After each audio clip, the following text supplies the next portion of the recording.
Hello and welcome to CCV. Yes, this is Computer Trade Video despite our surroundings.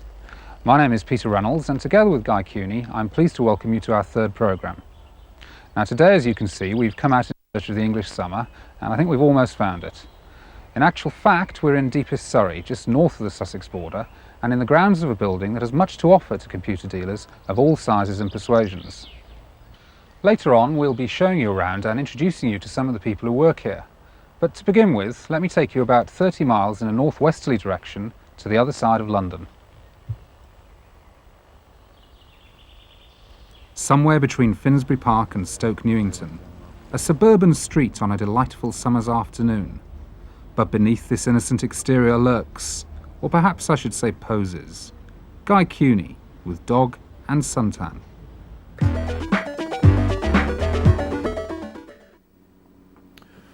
Hello, welcome to the news. Well, this report was going to be a report from the most important European trade show of the year. It was going to be full of news, full of analyses of trends, hints and tips for the future, and all this, I had hoped, would be found out by getting into an aeroplane and travelling to Nice in France for an exhibition called Comdex Europe.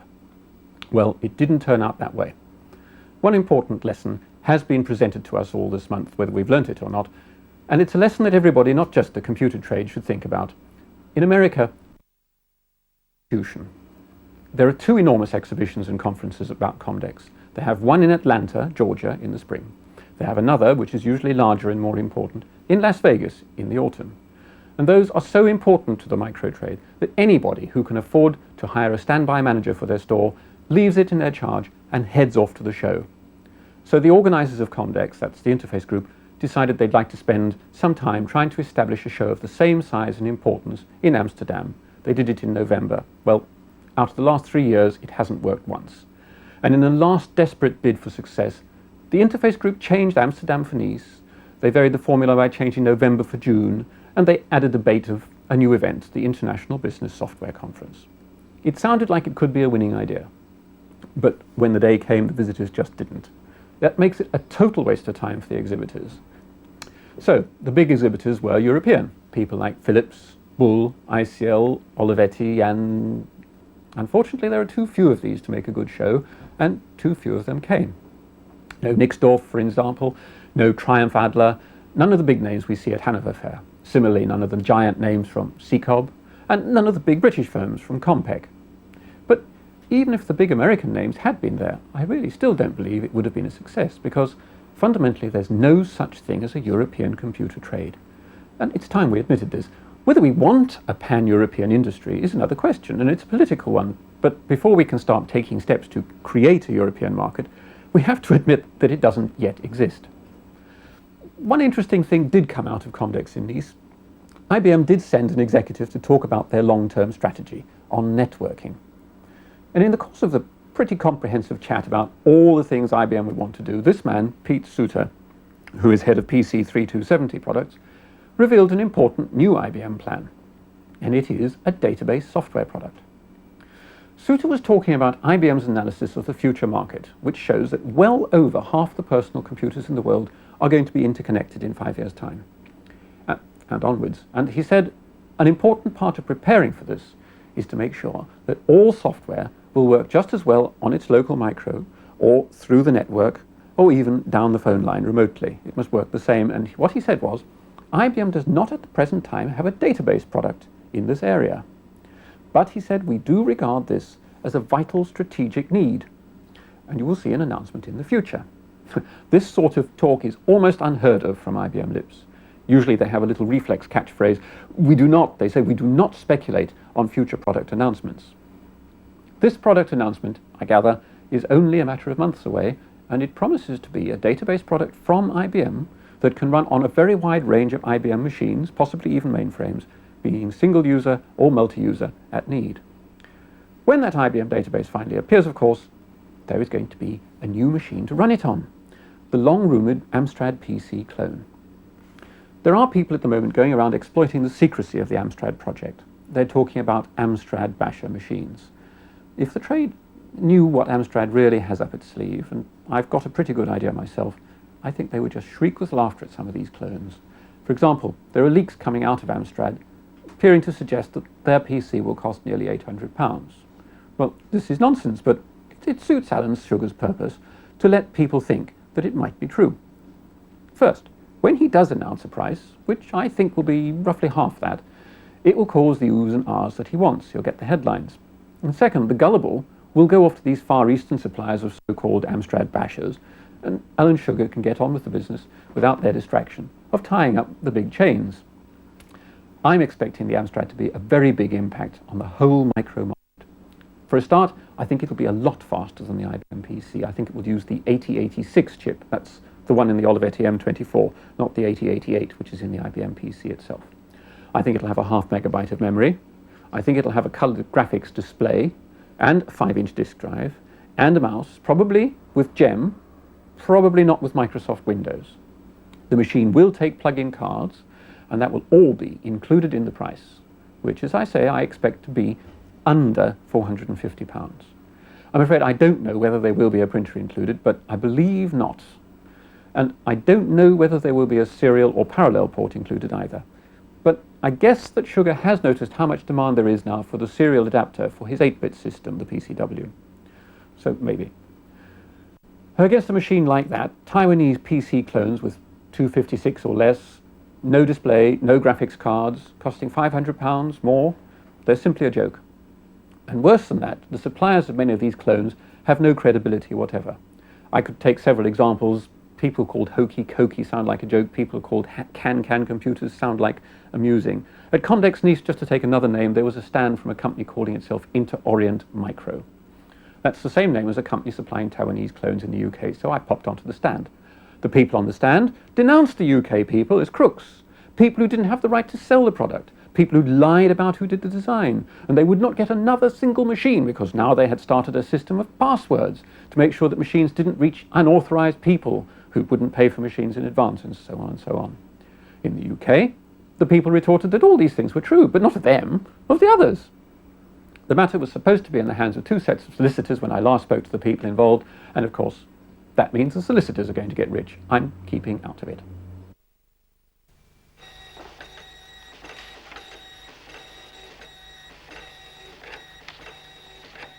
This is Epsom's new SQ2000. And as you can hear, it is indeed very quiet.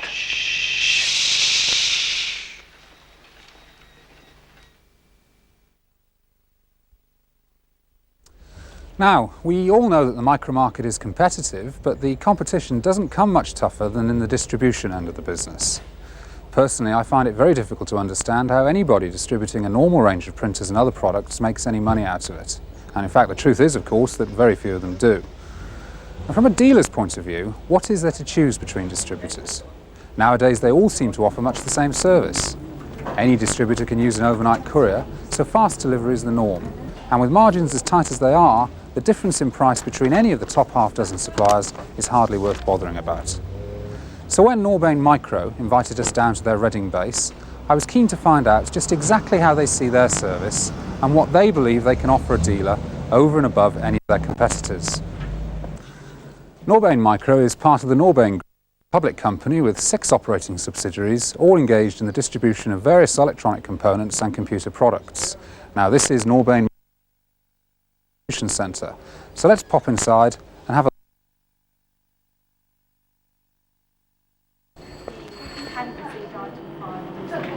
Now this is the heart of the Norbane Micro sales operation. When you phone in with an order, these are the people that you speak to, and this is where the process of getting deliveries out to you starts. Now, one of the most important events at Norbane in recent months has been the company's appointment as a main distributor for the Citizen printer range. And of course the other very significant event was Ashley Ward joining as Managing Director just 3 months ago. So just before we meet Ashley and ask him what Norbane can offer over and above any other distributor, let's take a brief look at some of those Citizen products. Now, as you'll be aware, you could hardly miss it in fact, Citizen arrived in this country about a year ago with a huge advertising spend and some very ambitious press statements. They announced that by March '87 they would take a 5% share of the European printer market. Now, many people doubted their ability to do that, but just a few weeks ago they reported sales of some 22,000 units to March '86 and a doubling of their '87 target. They're now aiming for 160,000 units, a £25 million turnover and 8% of the European market.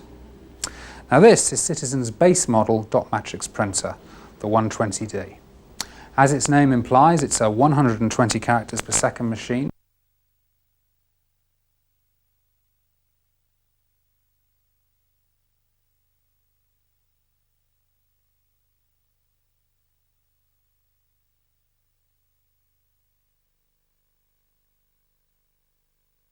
Case up. And really, for a practical working printer, I think that's essential. It seems quite incredible to me that it's taken so long for other printer manufacturers. But then Citizen were in the fortunate position of being able to design their range from scratch. So even at the bottom of the range, you get front panel operation and 5 different fonts. Print in draft quality pica at 120 characters per second. Best of all, perhaps, a little slow, but you've got to be reasonable for just £235 retail. There's a very acceptable near letter quality at 25 characters per second. Now the MSP 20 and 25 are at the top of the range, 200 characters per second in draft mode and 50 characters per second in near letter quality. This is the sort of printer that you install and then forget about even under the heaviest workload.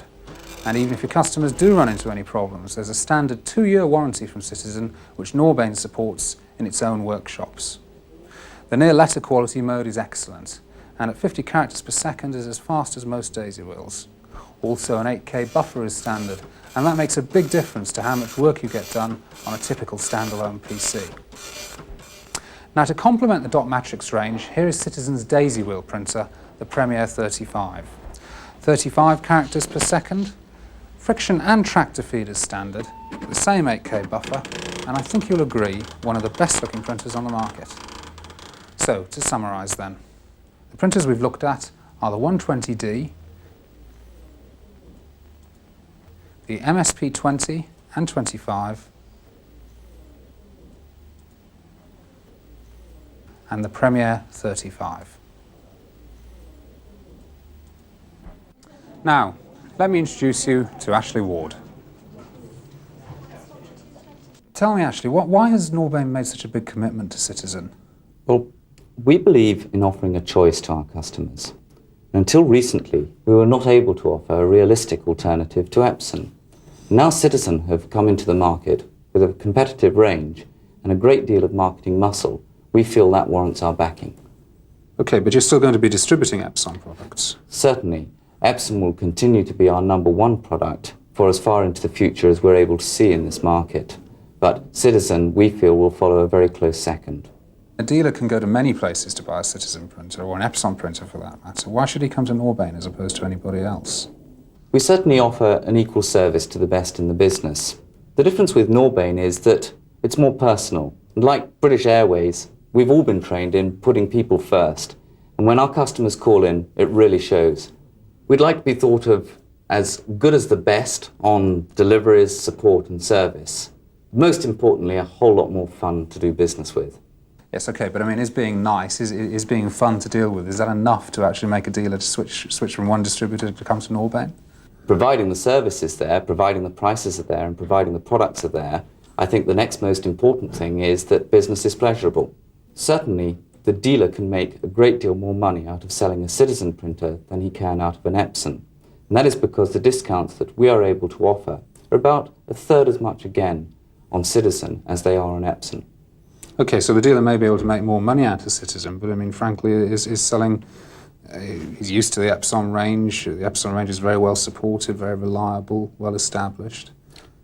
Citizen is unique in this market in the sense that it offers a 2-year warranty. And I think that's a great deal of confidence in the product that Citizen are showing. And that's a confidence that the dealers should be able to pass on to their customers when they sell the product. If you want to know more about the Citizen printer range or the Norbane microservice, contact one of the sales team on Reading 752201. That's 0734 752201.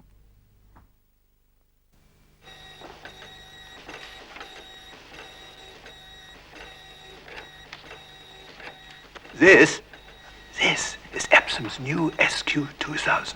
And as you can hear, it is indeed very quiet.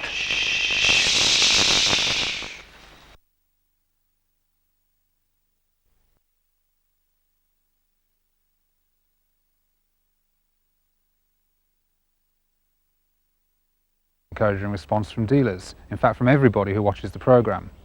Of course, a video magazine is a new idea, and although most people agree it's a particularly effective medium for the computer industry, it's not always easy to persuade manufacturers to dip into their pockets for advertising or sponsorship.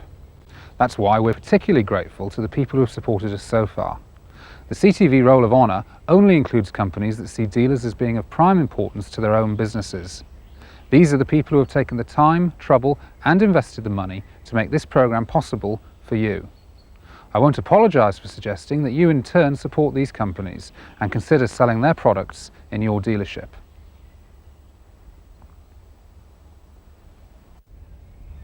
In our next programme, we would like to involve you.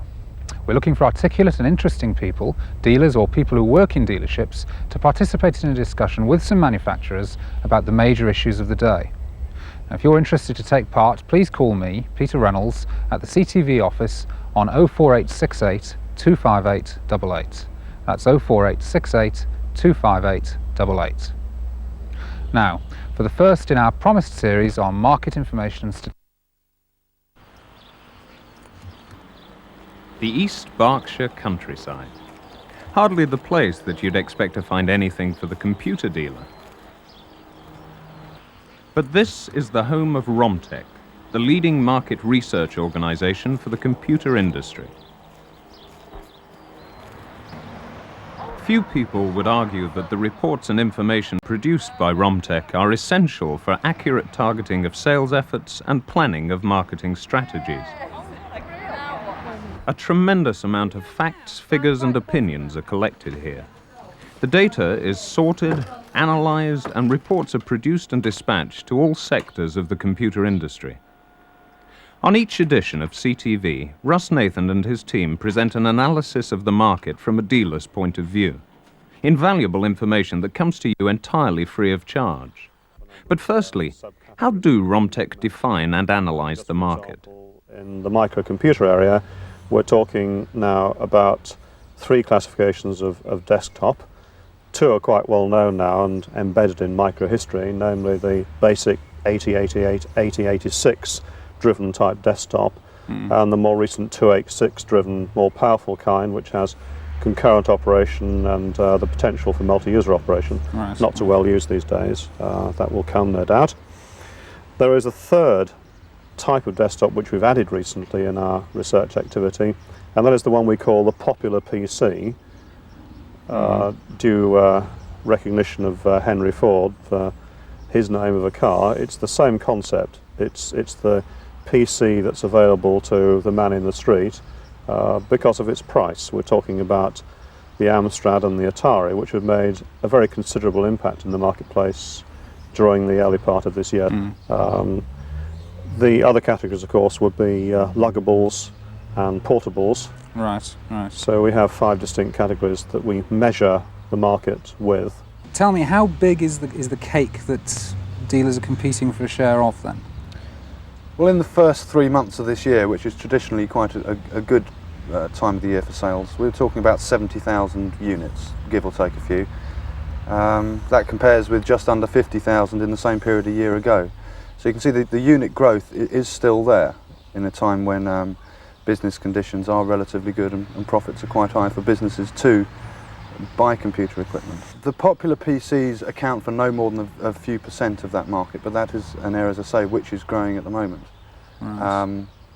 The market is still an 8086, 8088 market, in that the PC XT and PC and the compatibles of those products are the leading mass of products. The 286 type products, which are the AT and similar type products, are becoming increasingly important, and in fact last month the AT overtook sales of the XT for the first time in this country. I would like to just comment a bit more on the popular PC sector, because as Marek has indicated, at the moment it's a fairly minor proportion of the market, and we think it's going to increase pretty rapidly. My feeling, and if you like my prediction, is that by the end of the year that particular part of the market will have the support of some major vendors, and some are already being talked of, for example Amstrad. Now these people are going to give credibility and dependability to those products. I think a great deal hinges on Amstrad.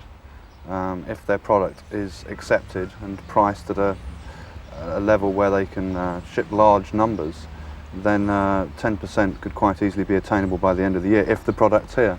Amstrad is a name that's probably known in the streets better than IBM is. So are there any other particular trends in the hardware markets that you can see as being particularly relevant from a dealer's point of view? I think at the other end of the scale from the popular PC is the increasing interest in networking systems. We've recently conducted a report amongst large organisations, financial institutions, Times 1000 companies, and we found that quite a large number of those had networks on test and on trial at the moment within their data processing departments, looking at the capabilities. And there was a definite interest there, more so than there has been over the last few years. IBM's Token Ring, when it arrives in the UK, will no doubt boost the market. And although people have been talking about the year of the network since about 1982, I think by the end of this year, and certainly 1987, we'll see that as an area of very large growth. There is a chance there to get out of the high volume, low margin end of the market. You can add value and keep your margins. I suspect a lot of the network systems and software have not been up to scratch, both for dealer point of view and from a user point of view. We get a lot of reports from dealers about the problems they've had with networks. Networking, there's the obvious selling point that now there are so many PCs installed and people are considering networks, it is cost effective in investment terms anyway to use the PCs you've got and hook them up and add a file server and some other PCs, and the incremental capital investment is relatively low compared with junking the whole thing and starting off with the multi-user system.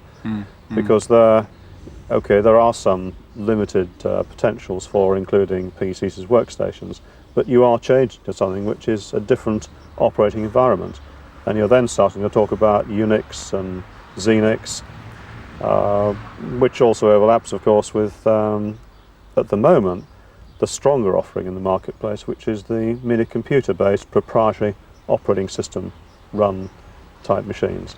And there we also see a conflict which will open up very interestingly in the next 1 to 3 years, I'd say. Right. Turning now then to the software markets, let's start at the beginning again, and if you can give us some idea of what the total size of the cake that dealers are aiming for a share of is.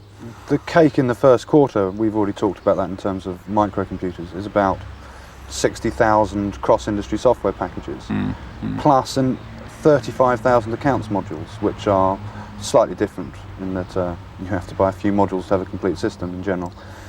But on top of that, of course, there are vertical market software packages, which we don't track so readily on a monthly basis. But overall, you're talking about over 95,000 disks, in the very least. Integrated packages are the area which are showing the highest growth rates at the moment. We include within that Symphony framework, those sort of packages. Where we're seeing the highest unit growth, albeit from a small base, is in the graphics area, the business graphics area, which has seen a doubling in terms of sales over the last year. And is that a particular area where you think there are good opportunities for dealers? Yes, I would think so. A good sign always is to look to see what manufacturers are doing, and with Lotus recently buying a graphics software company, you can see that they're prepared to put a bit of money and investment into it.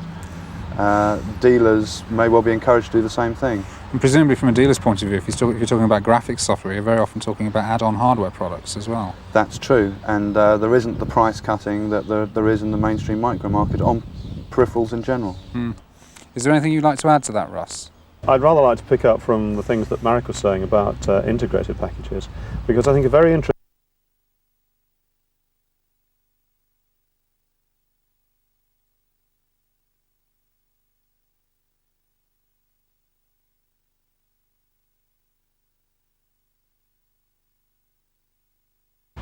statistics in future. Now, one I think that is starting to become a candidate for a separate heading under integrated is desktop publishing.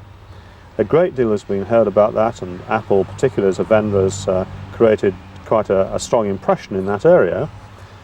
But what we're finding now is that other software vendors are getting ready with an alternative, because the Apple world is a very separate world from the IBM compatible one, but those that provide software for the IBM world have obviously seen the opportunity.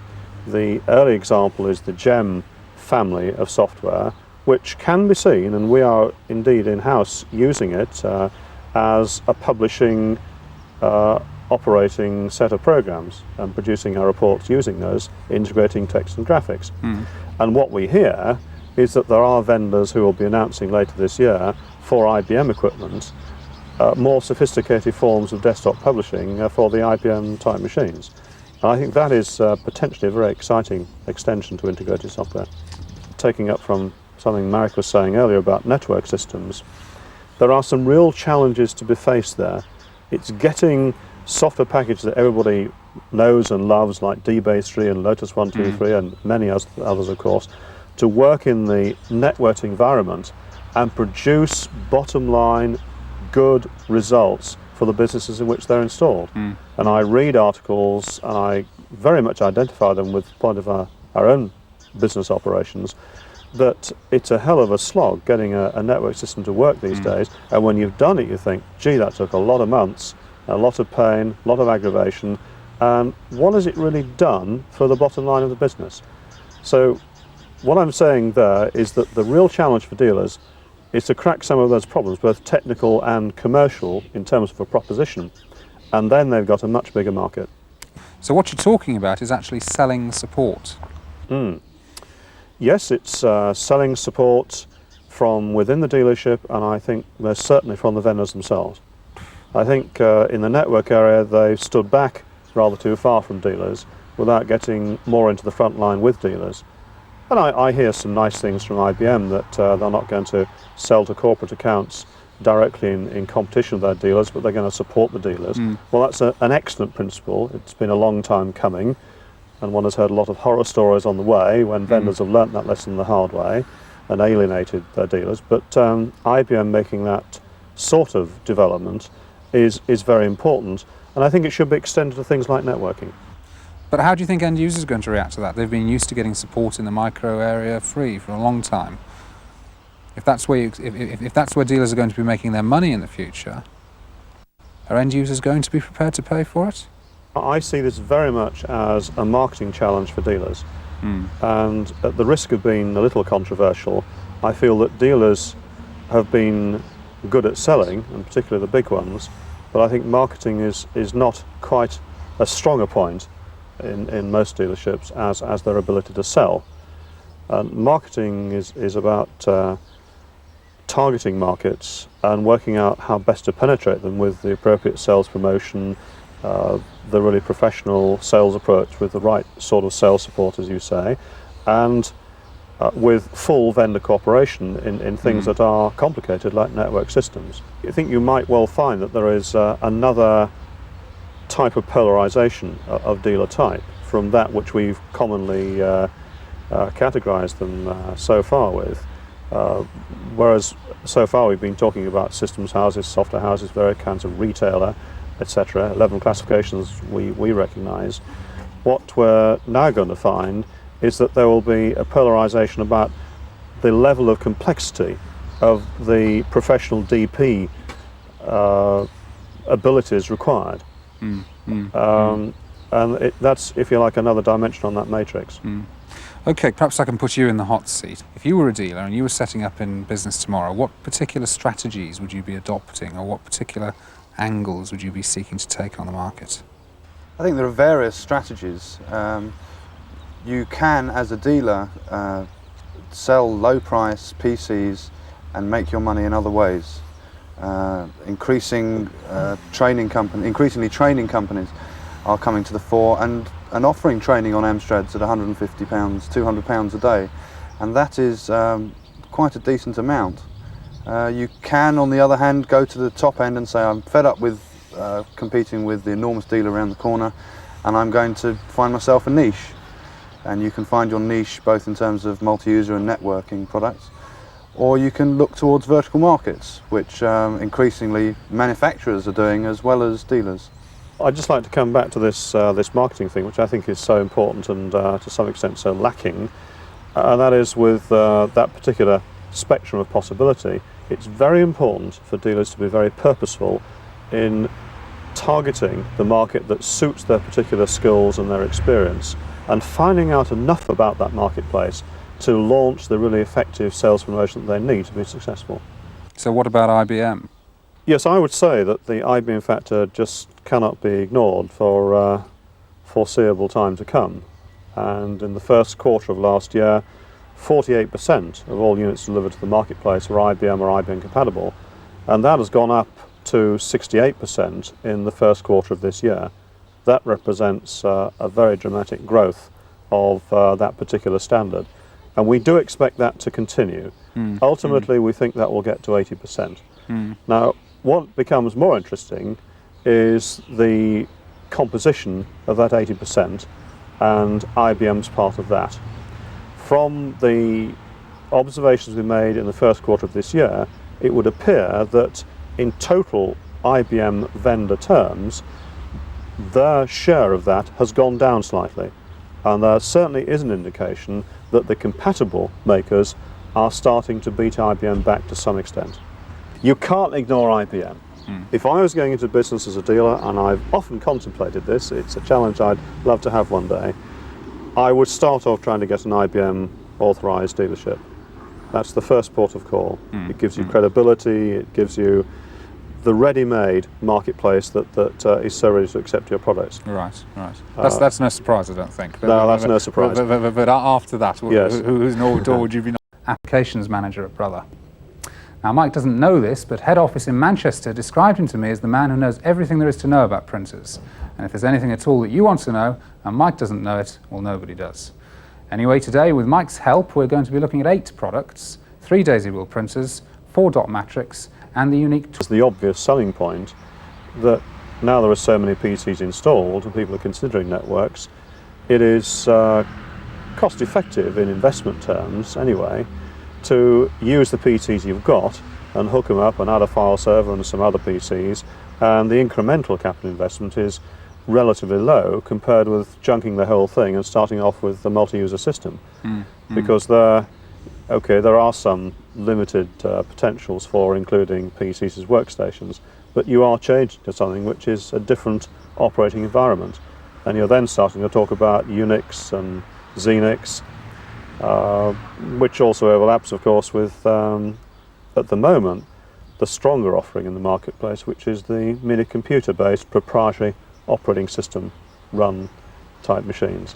And there we also see a conflict which will open up very interestingly in the next 1 to 3 years, I'd say. Right. Turning now then to the software market, let's start at the beginning again, and if you can give us some idea of what the total size of the cake that dealers are aiming for a share of is.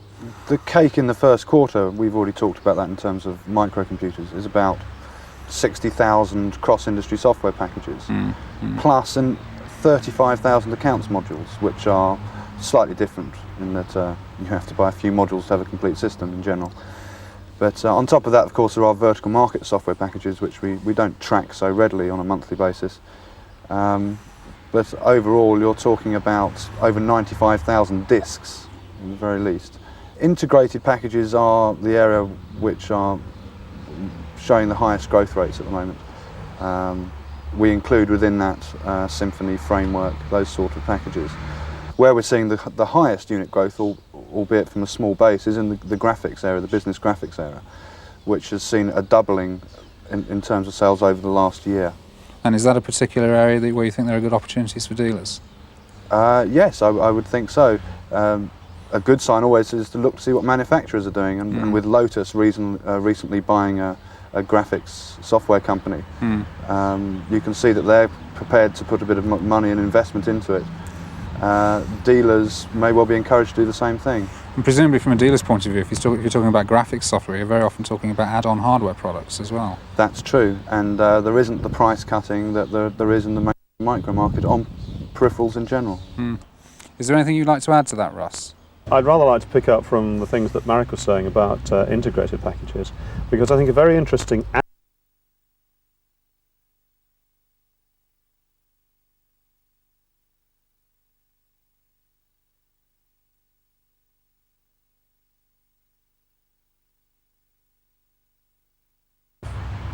statistics in future. Now, one I think that is starting to become a candidate for a separate heading under integrated is desktop publishing. A great deal has been heard about that, and Apple, particularly as a vendor, has created quite a strong impression in that area. But what we're finding now is that other software vendors are getting ready with an alternative, because the Apple world is a very separate world from the IBM compatible one. But those that provide software for the IBM world have obviously seen the opportunity. The early example is the GEM family of software, which can be seen, and we are indeed in-house using it as a publishing operating set of programs and producing our reports using those, integrating text and graphics. And what we hear is that there are vendors who will be announcing later this year for IBM equipment more sophisticated forms of desktop publishing for the IBM type machines. And I think that is potentially a very exciting extension to integrated software. Taking up from something Marek was saying earlier about network systems, there are some real challenges to be faced there. It's getting software packages that everybody knows and loves, like DBase3 and Lotus 123 and many others, of course, to work in the networked environment and produce bottom line good results for the businesses in which they're installed. And I read articles and I very much identify them with the point of our own business operations, that it's a hell of a slog getting a network system to work these days, and when you've done it you think, gee, that took a lot of months, a lot of pain, a lot of aggravation, and what has it really done for the bottom line of the business? So what I'm saying there is that the real challenge for dealers is to crack some of those problems, both technical and commercial, in terms of a proposition, and then they've got a much bigger market. So what you're talking about is actually selling support. Yes, it's selling support from within the dealership, and I think they're certainly from the vendors themselves. I think in the network area they've stood back rather too far from dealers without getting more into the front line with dealers. And I hear some nice things from IBM that they're not going to sell to corporate accounts directly in competition with their dealers, but they're going to support the dealers.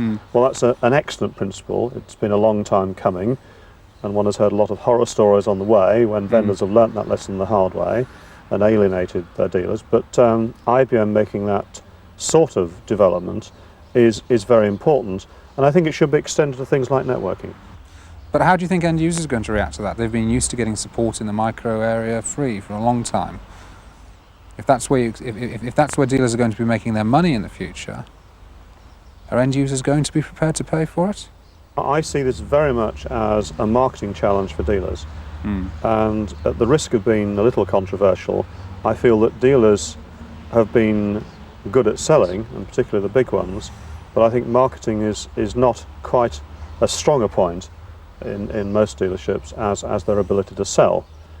Marketing is about targeting markets and working out how best to penetrate them with the appropriate sales promotion, the really professional sales approach with the right sort of sales support, as you say, and with full vendor cooperation in things that are complicated like network systems. I think you might well find that there is another type of polarization of dealer type from that which we've commonly categorized them so far with. Whereas so far we've been talking about systems houses, software houses, various kinds of retailer, etc. 11 classifications we recognize. What we're now going to find is that there will be a polarization about the level of complexity of the professional DP abilities required. And that's, if you like, another dimension on that matrix. Okay, perhaps I can put you in the hot seat. If you were a dealer and you were setting up in business tomorrow, what particular strategies would you be adopting, or what particular angles would you be seeking to take on the market? I think there are various strategies. You can, as a dealer, sell low-price PCs and make your money in other ways. Increasingly, training companies are coming to the fore and offering training on Amstrads at £150, £200 a day, and that is quite a decent amount. You can, on the other hand, go to the top end and say, I'm fed up with competing with the enormous dealer around the corner, and I'm going to find myself a niche. And you can find your niche both in terms of multi-user and networking products, or you can look towards vertical markets, which increasingly manufacturers are doing as well as dealers. I'd just like to come back to this marketing thing, which I think is so important and to some extent so lacking, and that is with that particular spectrum of possibility. It's very important for dealers to be very purposeful in targeting the market that suits their particular skills and their experience, and finding out enough about that marketplace to launch the really effective sales promotion that they need to be successful. So what about IBM? Yes, I would say that the IBM factor just cannot be ignored for foreseeable time to come. And in the first quarter of last year, 48% of all units delivered to the marketplace were IBM or IBM compatible, and that has gone up to 68% in the first quarter of this year. That represents a very dramatic growth of that particular standard, and we do expect that to continue. Ultimately, we think that will get to 80%. Now, what becomes more interesting is the composition of that 80% and IBM's part of that. From the observations we made in the first quarter of this year, it would appear that in total IBM vendor terms, their share of that has gone down slightly. And there certainly is an indication that the compatible makers are starting to beat IBM back to some extent. You can't ignore IBM. If I was going into business as a dealer, and I've often contemplated this, it's a challenge I'd love to have one day, I would start off trying to get an IBM authorized dealership. That's the first port of call. It gives you credibility, it gives you the ready-made marketplace that is so ready to accept your products. Right. That's no surprise, I don't think. No, that's no surprise. But after that, Yes. whose door would you be knocking on then? I would certainly be going compatible, and because that's the standard to follow, and I'd be looking at IBM and network and multi-user type systems products, and looking for niche markets. Right, but would you be stocking IBM as a principal product plus some compatible products? Or do you... If I was going into business this year, I would be doing that. If next year the compatibles really do start to rival IBM in a serious way, then one might be looking at those as an alternative for the prime product. And obviously, given how well you get on with your bank manager, would you then be looking for other products as well? I mean, perhaps different operating systems? Yes, I mean, it's very interesting that we've done research recently on the proportion of dealer revenue coming from the vendors that they supply products from. And what you find is that the number one vendor is responsible for the lion's share of the business they do, and they might have another one that is 10 or 15%, and the third and the fourth and any more than that contribute rather small amounts. So clearly, in terms of the bottom line, it's not worthwhile supporting more than two vendors and their product ranges. Right. So it's a key choice. Which two are you going to do? For my money, they have to be IBM compatible, but not necessarily IBM. And for the bank manager, he's going to be happy because I'm going to be very efficient in support and marketing terms. I have a similar sort of technical problem, whatever the system I'm supplying. And what about you, Marek? I think not only your own background is important, but where you are. For instance, we're here in Berkshire and we're surrounded by stud farms. There's a lot of computerization to be done with those. You have to look at your own particular circumstances and find your niche that fits accordingly. So thank you to Romtech. Russ and Marek will be back on the next edition of CTV to update us on all the latest facts, figures and trends.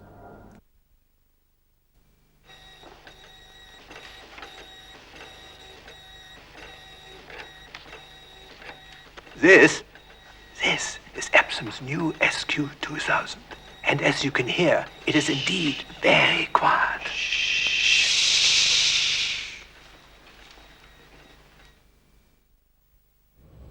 Welcome to the London showroom of Brother Office Equipment. Now, CTV is here to take a look at the latest models in the Brother range of computer printers. Here to help me out and to guide me through the technicalities is Mike Dinsdale, Applications Manager at Brother. Now, Mike doesn't know this, but head office in Manchester described him to me as the man who knows everything there is to know about printers. And if there's anything at all that you want to know, and Mike doesn't know it, well, nobody does. Anyway, today, with Mike's help, we're going to be looking at 8 products, 3 daisy wheel printers, 4 dot matrix, and the unique Twin Writer, which offers both matrix and daisy wheel printing in the same box. Now this, as it says on the front, is the Brother HR20. Tell us about this machine, Mike. HR20 is the latest addition to the range. It's really brand new. In fact, it hasn't been seen in the UK before today. Basically, it's a daisy wheel printer, achieves about 22 characters per second, and many new features. Mainly, we've been able to reduce the noise through developments in new materials technology. We've added an 8,000 character buffer with page reprinting, and we've added more controls to the front panel to make that easier to use. So what sort of applications would you expect this printer to be put to? Well, we'd see this as being either upper end domestic. It retails at about $425, so upper end domestic model, or small business entry level product for anyone requiring letter quality printing. We've also added a graphics feature as well, which is quite novel on the daisy wheel printer. And we achieve this by painting pictures, basically by using the full stop. I see. Well, coming to the HR35, equipped with a tractor feed in this instance, this is a high-speed daisy wheel machine, Mike. That's right, 40 characters per second maximum. So tell us about the particular features of this printer that set it apart from the competition, Mike. Again, we have the text reprint facility from a 7,000 character memory. We have red and black printing, and a feature that we've recently added is something we call the 8-bit construct software. Basically, this is a technique whereby using some special software within the printer, we can construct the entire 8-bit ASCII character set. So, for example, characters with accents will be produced by a double strike. That's done automatically within the printer. I see. What about paper handling facilities? We have both tractor feed and sheet feed available as optional extras, and we also have these acoustic covers which helps reduce the noise emission. Probably hear the difference. That makes quite a difference. Yeah. Let's have a look at the HR25XL, shall we? Fine. Would you like to set this one going for us then, please, Mike? Sure. Now this is very quiet for a daisy wheel printer as well, yes? That's right. Using the same new materials technology, we're managing to achieve new lower levels of noise emission from the whole range.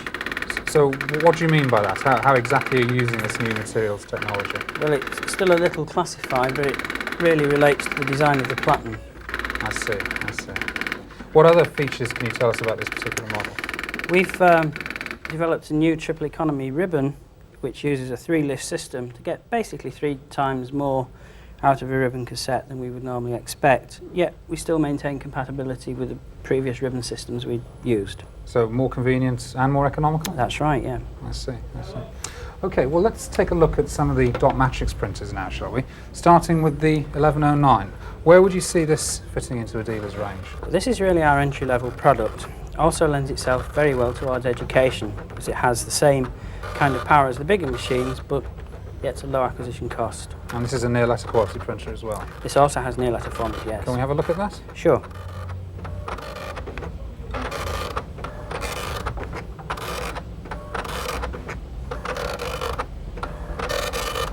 Now next up are the 1409 and the wide carriage 1509.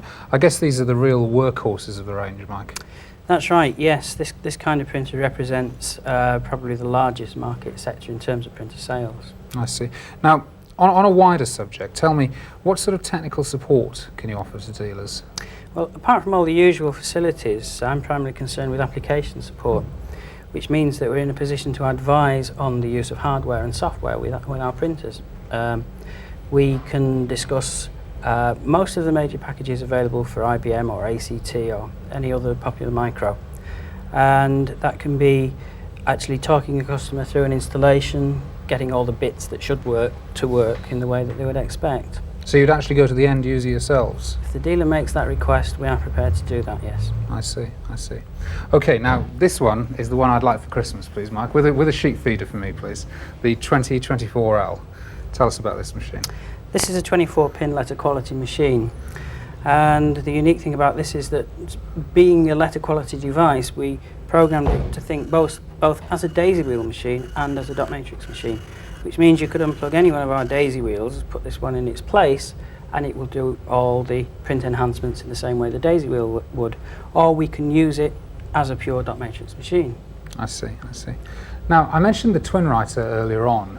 I said that it's a unique product, and of course it's not very often that one can apply that term to a computer product and apply it accurately. Here it is. I think the main differences that one would notice first of all are that it's perhaps a little taller than one might expect, and there's a little bit of extra room on either side of the carriage to allow for the two print heads to rest. Now, tell us how this works, Mike. Well, this was quite a logical step, really.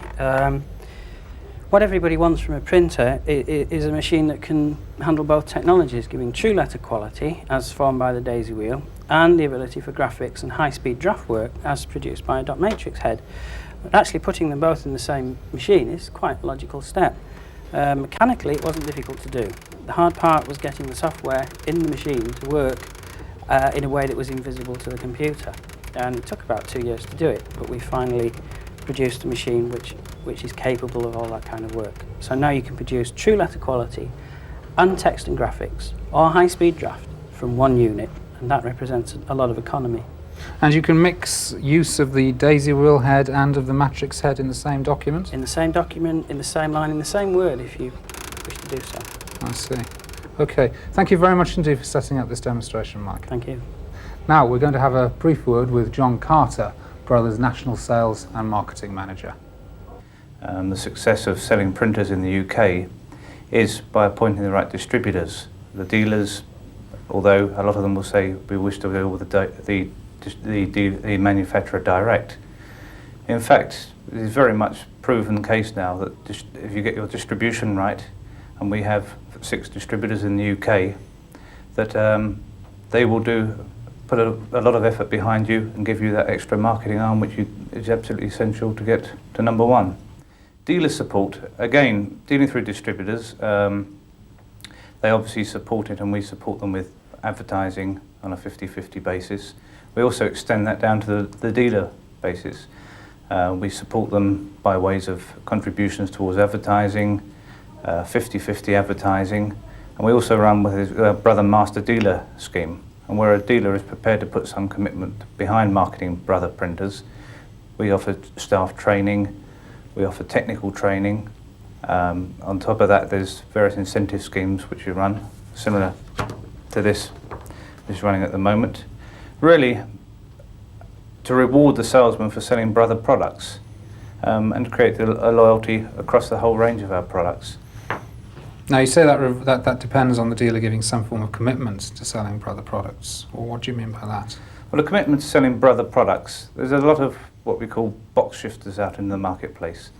Basically, as Brother, we are very proud of our technical backup, and we always make sure before, whatever product range it may be, that we get the technical side of the operation right first of all.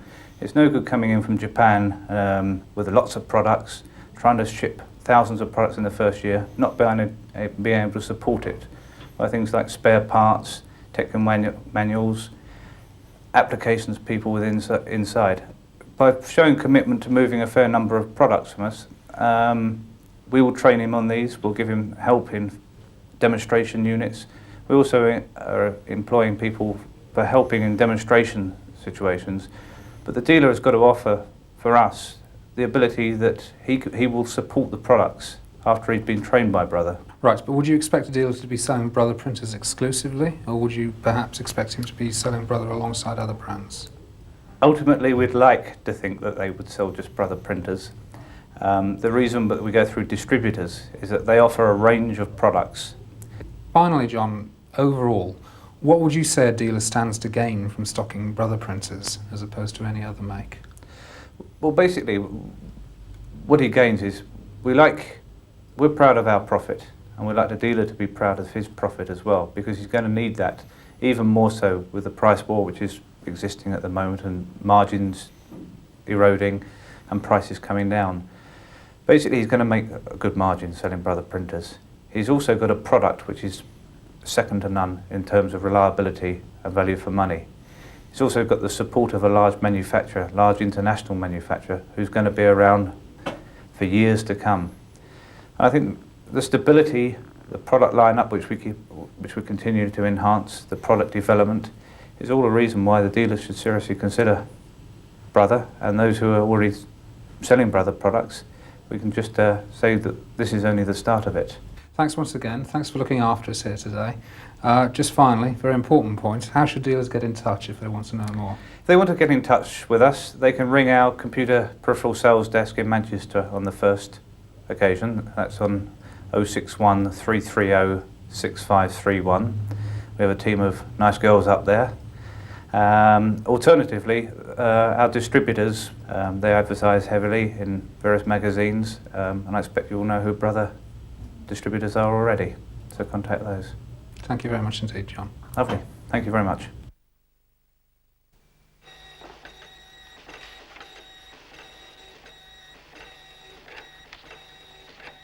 This is Epsom's new SQ2000. And as you can hear, it is indeed very quiet.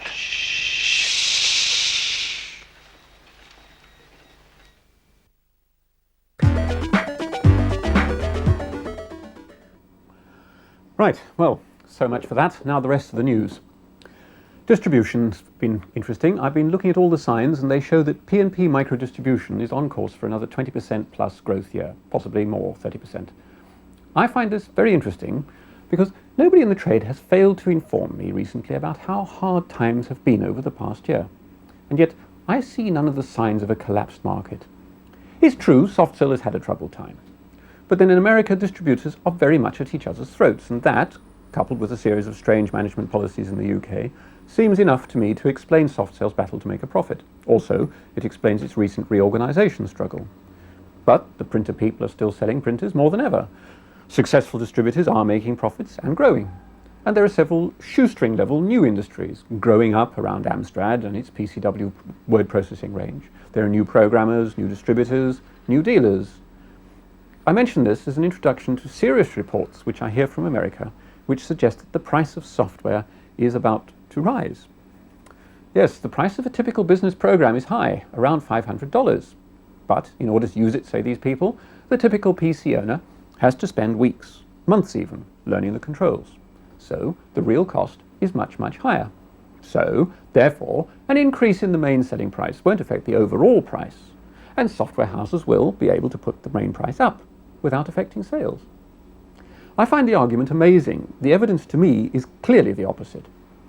At the recent West Coast Fair in America, if I found any one trend very easy to find, it was the explosive growth of what we call shareware. Shareware is simple. You don't publish software in the normal way. Instead, you offer it free or at nominal cost, say 10 quid, or you let people copy it for evaluation. Then, if the user likes the program, they send in the full price. Then they get the manual, they get news of upgrades, they get the improvements and support and so on. Now the originators of this idea, Quicksoft, originally put out a word processing package called PC Write. They say this is now making good money for the company. Other people at the fair showed or launched shareware products, and they assure me they are already making a profit, so the idea is catching on. If distribution of software is confusing, the hardware situation seems even more so. It seems pretty clear that the collapse in the home computer market, which everybody expected after Christmas, didn't happen. Well, sales dipped, all the figures seem to show that. But talk to distributors, manufacturers, and they agree that sales have collapsed because there weren't any machines left to buy. As Alan Sugar put it, in his own inimitable fashion, the trade has been caught with its trousers down. He said, "We expected the market to go away, and it didn't." For Alan Sugar, the result wasn't too bad. He's now selling all the machines he can make, but for other people, the times must be very, very worrying. I hear from people selling Sinclair QL software. Sales aren't doing badly. I hear from Acorn that, despite all the rude things we writers have said, demand for their master, that's the enhanced BBC Micro, is enormously greater than supply. And David Potter of Scion has just relaunched the new version of this little £100 pocket computer, the Organizer. Well, he said he planned to make 40,000 over the first year. He has already started, that's 2 months after the launch, desperately searching for capital to increase production. Like everybody else, he's a bit short of capital. Acorn too has a secret project currently. Secret. It's producing a cut-down version of the Master, in the way the Electron was a cut-down version of the original BBC Micro. That's due for a launch soon, which seems to mean September. That will cost under £200, I don't know how much. And Acorn has the serious problem of deciding how many it's going to build. It's a tricky problem. If the demand for the Acorn Master is real, then the closed Master will do well. On the other hand, demand for the Master, like demand for the QL and other odd machines around all the way up to Amiga and ST, could really turn out to be a mirage, caused perhaps by people going into shops looking for Amstrads which aren't there. Dealers will remember well, I think, the way that the shortage of the BBC Micros and Commodore 64s 3 years ago led to a big demand for a machine called the Dragon. And you'll remember perhaps that when Commodore and Acorn caught up with demand, the Dragon disappeared in a puff of smoke. By the way, Amstrad is not the only company to be chasing the IBM trail at the moment. Apricot's Zen was launched as a very fast apricot. It's just had its inners changed and has been relaunched as an IBM AT compatible machine. There were some dealers who opposed the launch. They wanted it delayed until September. Their gripe was simple. They'd committed forward orders to the current Zen, and it was selling pretty well, but they rated their chance of selling any more of these machines very low once the IBM compatible machine appeared. But Apricot decided to push ahead because it was more important to Apricot to be able to write off stocks of the old designs, that's the F series and the XI series, in the current or previous financial year. Now they have a chance to sell those machines off very low cost, £300 to £400, still with very big discounts to dealers. Before the Amstrad machine takes the bottom out of that market, they told me they have a 3-month window. It was a painful decision for Apricot to make. It had to fire 180 people. It had to announce a £15 million loss as part of this move into what they call the systems business. Well, they say it's worth it. It's a big risk for Apricot going fully IBM compatible. 5¼ discs, of course. Some of the risks are pretty unusual. I don't know if you've studied the yachting press very closely, but you may know that Apricot sponsors a trimaran. It's called Apricot, and it's been winning some races. Well, apparently the Apricot has had to pull out of its last transatlantic race with one of its hulls broken. It had crashed into a whale in mid-ocean. I've tried, but I can't find out whether it was a big blue whale.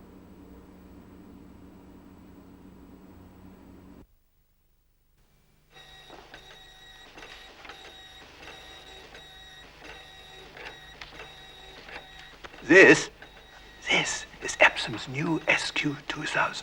And as you can hear, it is indeed very quiet.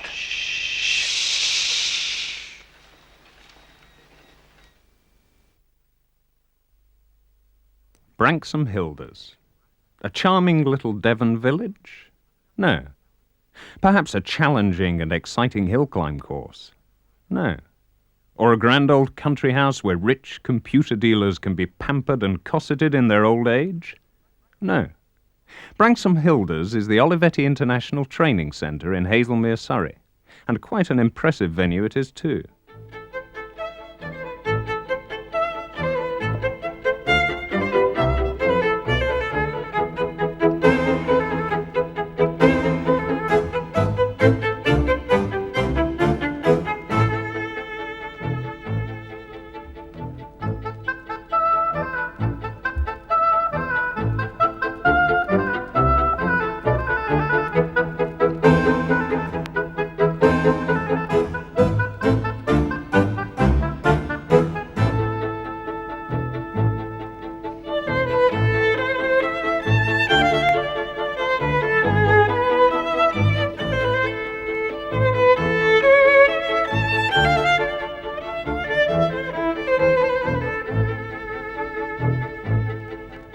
Previously the country seat of Lord Abercrombie and then a private school, Branksome Hilders was opened as the Olivetti International Training Centre in 1969. The following year, work started on restoring the original Edwardian buildings and on construction of the dramatic new extension designed by Sir James Stirling. Only Italian owners could have opted for such a bold and imaginative design. The 60s and 70s may not have been the most successful period for architecture, but here is an unusual exception designed with flair and careful thought for the use to which the buildings will be put. Relaxation and social activities take place in the old section, but in the new glass and glass fibre wings, the whole emphasis is on functionality and working efficiency.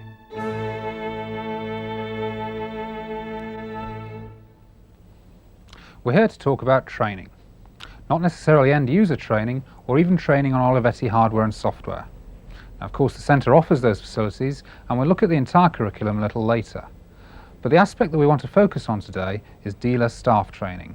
Again, not necessarily Olivetti dealers, but in fact any computer dealer that believes professional training can maximise the investment in managerial, sales and support staff.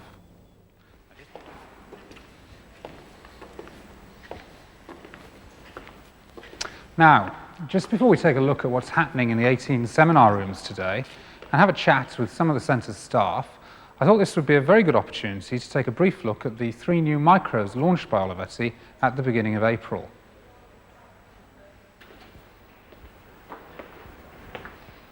CCV, of course, has one very special ability which we try to make the most of. Unlike any other medium, we can actually show you working products. Now, next to seeing them yourself, there's no better way to gain a quick and comprehensive view of a new product. You can read all the magazines or brochures you've time for, but this is what the M19, the M28 and the M22 are like in reality. Olivetti have followed the product strategy that has worked so well for them since the beginning of PC compatibility. More usable performance, more attractive design, and to all practical purposes, total compatibility. Now, the M19 is an entry-level machine offering full PC compatibility, driven by the standard 8088 processor, but in a much smaller and better-looking package, ideal as a network terminal. Richard Stone is here to tell us a little bit more about where the M19 fits into Olivetti's strategy. Now, tell me, Richard, why has Olivetti launched what, to all intents and purposes, is just another PC clone? The personal computer has become more than just a personal computer. It's become a workstation. There is a growing need for users to be able to not only process data locally, but also to go online to their local mainframes and distributed processing systems. So the M19 is a workstation. The personal computer architecture is admirably suited to the kind of dual nature that we wanted from the M19. Hence, it's 2 things in one. It's a workstation and a PC-compatible computer. We see 3 major markets for the M19. Education, where there is a growing need for people who are doing computing at universities, colleges, to use the same kind of equipment, the same kind of software that they'll meet out in the big wide world. Major account organisations, where there is the requirement for both a terminal and for a personal computer. The M19 is admirably suited to this because it has a small footprint, it's very compact, but above all it's silent, which is that we see is for the small businessman, where cost is a constraint. So finally, tell me, why should a dealer choose the M19 as part of his product range? Because, frankly, he could go for any Taiwanese clone and probably get it and retail it at a much lower price. Price is not the major consideration, both in dealers and in end users' minds. They need to be satisfied that the machine they're getting is going to be well supported, both in terms of maintenance and in terms of the support that they can get from the manufacturer, which certainly isn't the case with the Taiwanese clones. The M19 is part of Olivetti's personal computer range, and that allows users, as their businesses grow and as their requirements grow, to upgrade to the other PCs in the range with a minimum amount of hassle. Thanks very much, Richard. Now we come to the M22, Olivetti's full-functional laptop machine. Chris Randall's marketing executive at Olivetti. Tell me, Chris, now with the launch of the convertible, although it hasn't actually arrived in this country yet, the portable market is difficult to ignore, but does Olivetti really see that there are that many purchases for this type of machine? Oh, indeed we do. There's undoubtedly a need among users for a portable, but up until this date, there hasn't been a range of products to satisfy that need. And we see it as an important area for new sales this year. The M22 will be not only bought instead of some desktops, but undoubtedly will be replacing existing transportables in the field. Right, now I think it's generally accepted that Data General, who brought out the first full-function portable, have lost a fortune on the venture. How's Olivetti going to avoid that fate? Well, some manufacturers entered the market thinking it was going to be a revolution, and we see it as much more of an evolutionary process.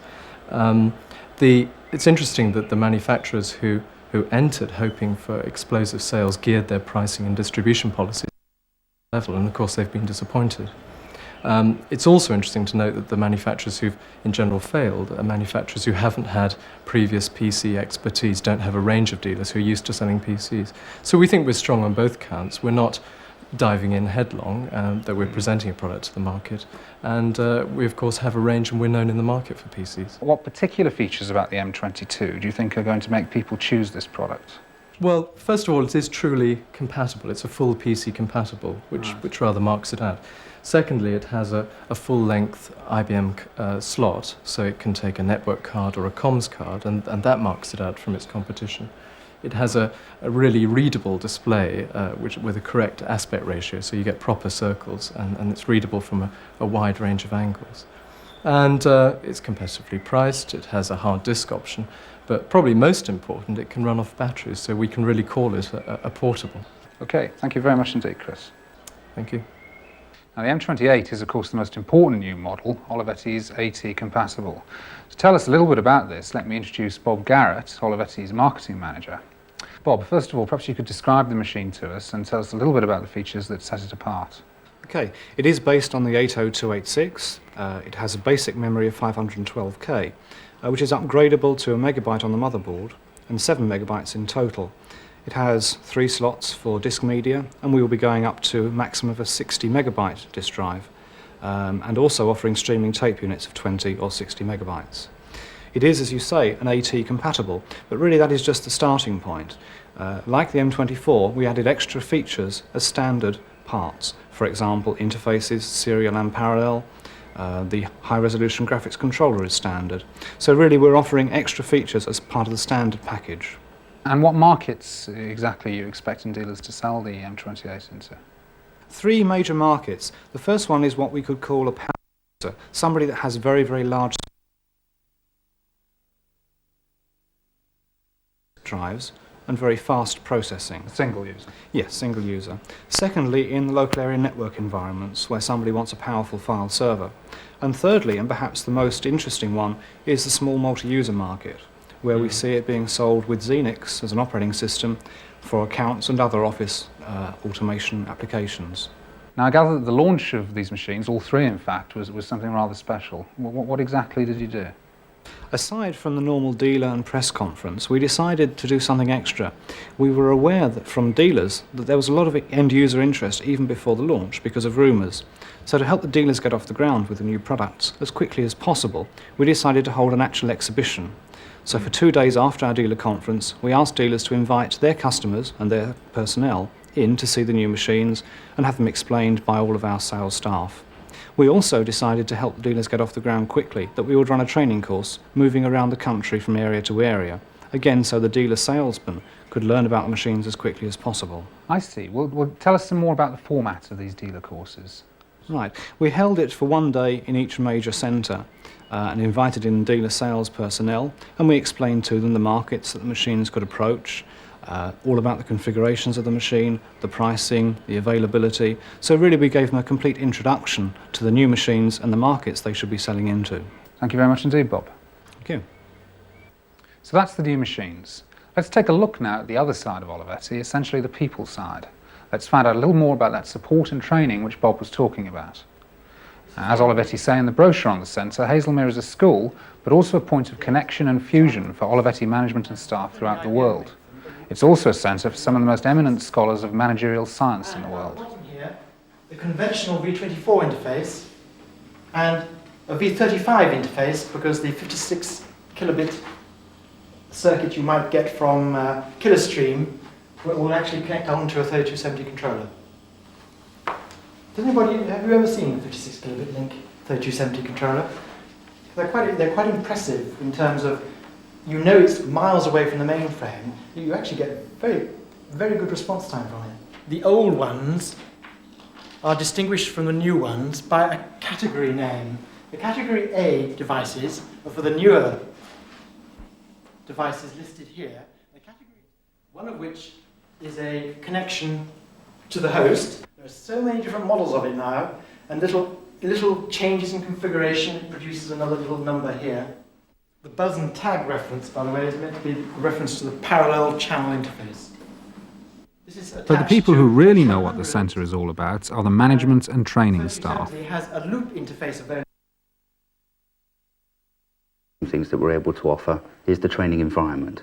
It is important for any training commences for the environment to be right and conducive to learning. Learning on the job, or field training as we call it, usually takes place after the fundamental skills have been taught. The best place to learn fundamental skills training is here in the classroom. It is because here we're able to teach the skills, develop the skills within the classroom environment, then allow the student to experience real-time selling on a face-to-face basis, perhaps using CCTV equipment as well. With the sales training programs, we have two basic levels of training course.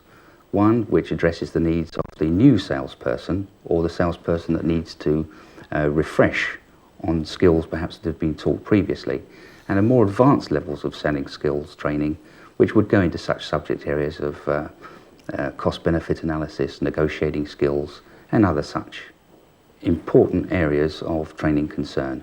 One of my key responsibilities currently is setting up the worldwide dealer business management training program in association with corporate PC marketing. They are the main impetus behind setting up a worldwide dealer training program. The program consists of a series of modules, the first one of which will be dealer management. The other modules will include time management, dealer account management skills. It will also include retail marketing, how to set up a store, for example. There'll be a module on Xenix, which is very much a key strategic product for the company. And there'll be a workshop session at the end of the program on how to make the training work within each of the subsidiaries. We run two key strategic management courses which have been set up by Mr. Di Benedetti, the chairman of the Olivetti Group of Companies. The principal program is called the Olivetti International Executive Program, that operates on a 2-week basis and is run by professors mainly drawn from Harvard Business University and from other key universities from the States and Europe. And that is a very prestigious program and has been operating for 2 years at Hazelmere. Mr. Di Benedetti insists that it's run at Hazelmere so the managers learn and practice English, which is the key language within the Olivetti Group of Companies. We cover a variety of areas, 4 main areas: Unix training, Xenix training, communications, and CAD/CAM, factory automation. Obviously, internally, we use Olivetti machines, but the products we're training really can be used on almost anybody's kit. And we offer both the technical training, the people who are supporting the end users, and the end users themselves, who simply want enough information to actually just get the job done. So we have both areas, the end user and the dealer. We offer what we call a referral fee. Any of the dealers who send their people here will get a referral fee. At the dealer end, they have people who are trainers themselves and who need to train other people. So we can gear our courses to them. We can look at specific training for dealers. If they want to set up their own sort of training organisation or training operation, we can help them in training their staff to train the others. The style of training we give here, I would, if it is possible to find a common denominator, because appreciate we have 22 resident lecturing staff here, and we run perhaps 40 or 50 different types of courses at any one time, so therefore the style can often be dependent upon the nature of the course that's being run. But if you ask me to find a common denominator for them all, then what I would say is that our style is probably best described as being friendly but purposeful. We really do mean business here. It's a mixture of Italian panache, it's a mixture of Italian styling, I suppose British know-how in the case of the UK. The British do have an extremely good record in terms of marketing management. Well, thank you to Olivetti for inviting us down here and for sponsoring this feature. Now, hopefully we've brought you some interesting new information, and hopefully from Olivetti's point of view, some of you will be encouraged to take a look at what they have to offer. If you're interested to talk about the new PCs, please contact Bob Garrett on 01785 6666. That's 01785 6666. If you'd like details on the training facilities here at Branksome Hilders, then call Brian Skinner on Hazelmere 4011. That's 0428 4011.